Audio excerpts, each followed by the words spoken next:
तुम इतनी छोटी सी बात को लेकर तुम क्यों इतना परेशान हो गई? क्योंकि परेशानी की बात है। ओ, हम दोनों बहुत अच्छे दोस्त हैं। तुम मेरे मेंटोर हो। जब मैं अपनी जिंदगी में बिल्कुल तन्हा और अकेली रह गई थी,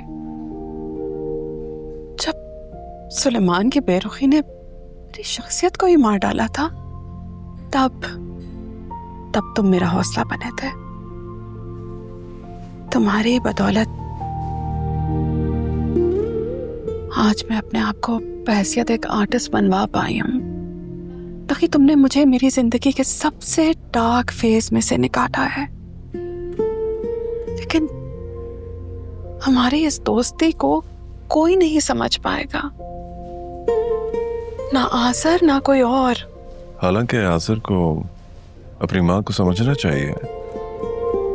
क्या उसने सारी जिंदगी तुम्हें अपनी आंखों के सामने तन्हाइयों के अजाब में घुलते नहीं देखा? और वो तुम्हारा सो कॉल्ड हस्बैंड अमेरिका से पैसे भेजकर फारग, और तुम यहां सारी जिंदगी अकेले ये जंग लड़ती रही। और अगर तुम्हारी दोस्ती का सहारा ना मिलता, कब की खत्म हो गए होते।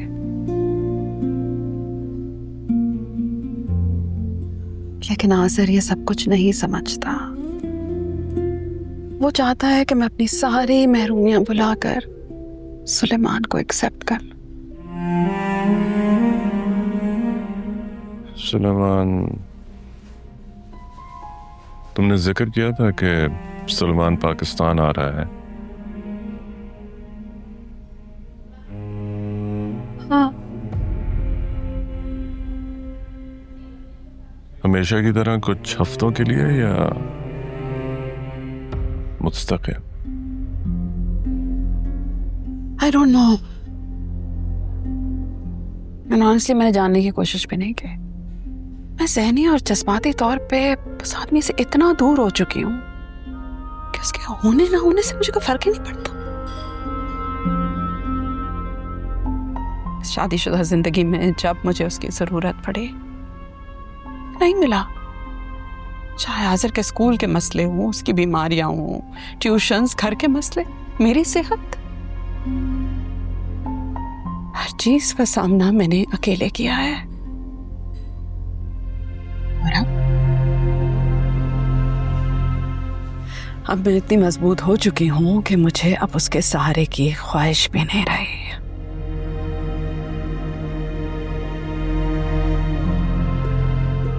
अगर तुम्हारे दिल में अब उसके लिए कोई गुंजाइश बची ही नहीं है, तो तुम उसके साथ इस रिश्ते में क्यों हो फरीसा?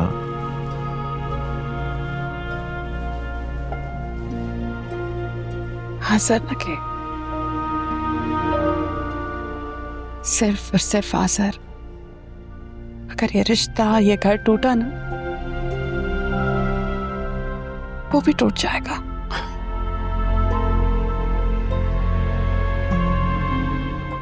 फरीसा, जो घर कभी जुड़ा ही नहीं था, वो टूटेगा कैसे? वो सारी जिंदगी अमेरिका और तुम पाकिस्तान में रही हो, ये घर कभी बसा ही नहीं है। Excuse me. Thank you.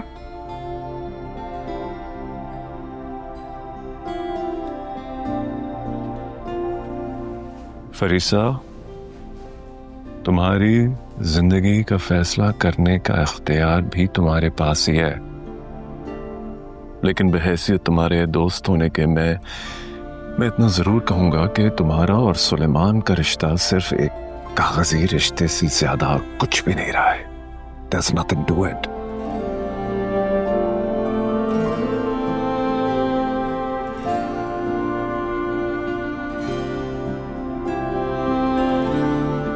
Ahmad मियां, अहमद मियां।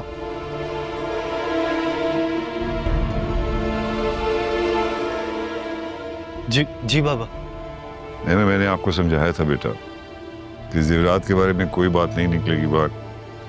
पूरा खानदान फोन कर रहा है बेटा मुझे नहीं पता बाबा। अगर नहीं पता है तो मालूम कीजिए ना, पूछिए अपनी वाइफ से।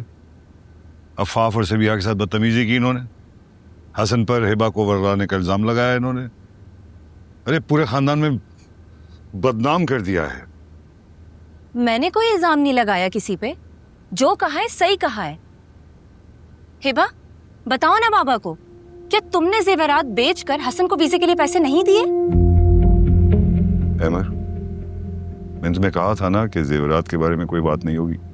बीवी को समझाया नहीं तुमने? अहमद मुझे क्यों समझाएगा बाबा, ये अच्छी तरह से जानता है कि मैं सच्ची और बेगुनाह हूं, और ये बात आप भी अच्छी तरह से जानते हैं, इसलिए आप ये बात दबा देना चाहते हैं ना? सुन रहे हैं आप? लाएं, मुझे ज्वेलर की स्लिप दें, मैं अभी फोन करके पता करती हूँ कि ज़ेवरात कौन फरोख्त करके गया था। और बाबा, अगर मैं सही निकली ना तो मैं इस घर में एक पल भी नहीं रुकूंगी।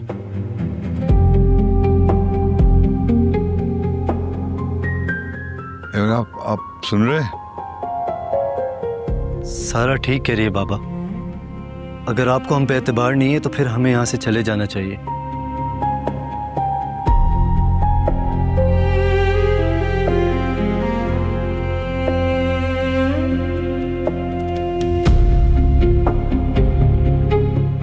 ठीक है, तुम दोनों बातें को रोक तो सकता नहीं मैं तुम्हें, मैं आपको यहाँ रोकने पे मजबूर नहीं करूंगा।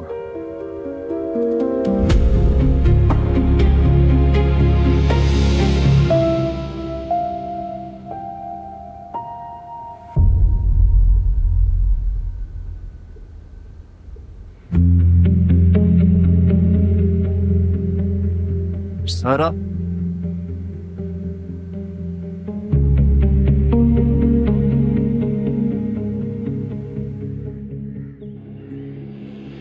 बाबा, बाबा बात सुने। बाबा, बाबा, बाबा प्लीज बात सुने। कहाँ जा रहे हैं आप? वॉक पे जा रहा हूँ बेटा, घर में दम घुट रहा है मेरा। अच्छा बाबा, वो भाई भाभी को रोक ले, मुझे लग रहा है वो वाकई घर छोड़कर चले जाएंगे।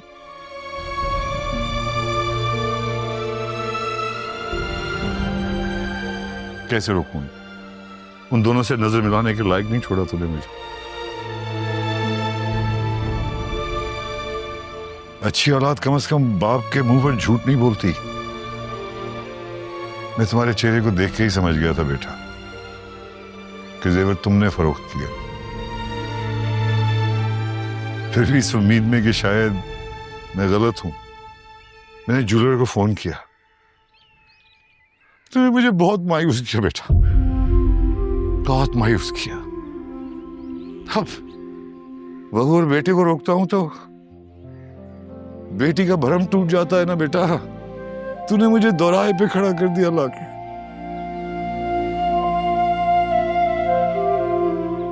सॉरी